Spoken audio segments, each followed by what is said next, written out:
masabi yung nararamdaman mo sa taong gustong gusto mo.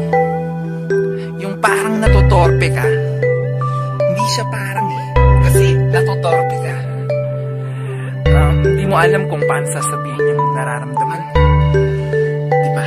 Paano ko sasabihin ang nararamdaman sa'yo?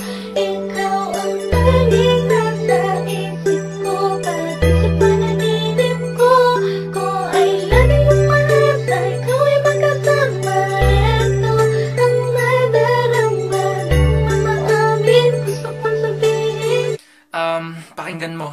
Isang gabi na naman nagdadaan sa atin at alam ko naman di ko pa rin mapanindigan ang nararamdaman sa'yo. Hindi ko maipaliwanag ba't nahihiya ako. Kahit na alam mo na, parang ang alam mo na, sa tuwing kausap ka napapatadyak pa. Diba yung tipong gustong gusto ko nang isigaw, ang nilalaman ng puso ko'y ikaw. Sana'y marinig mo to at malaman mo ngang ikaw ang dahilan nun ako naligaw. Laging kailangan natutuwa ko ngayon gumalaw. Kahit di ko pa maamin, pero wag mong iisipin na wala akong pake. Dahil di ko lang maamin, kasi nga ang dami namin natatakot mong sabihin. Baka nga kasi may nauna na sa'kin, at sana habang naririnig mo to ay makarating sa'yo.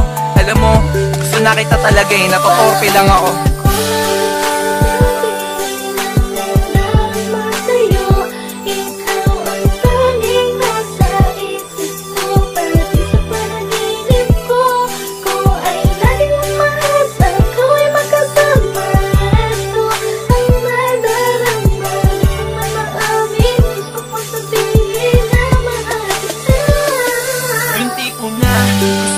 Kita nakausapin, kaso di ko lang alam kung anong dapat kong sabihin. Pwede ba na makiusap na lang sa may itaas, na ang bigyan ng karagdagan ng lakas na noong sabihin ko sa'yo. Kahit na ang dami-dami namin na nag-iintay sa'yo, haba-haba man ang pila, di ko yan lahat ininda para lang makita mo hanggang saan ang kaya ko. Isinulat ko to sa'yo.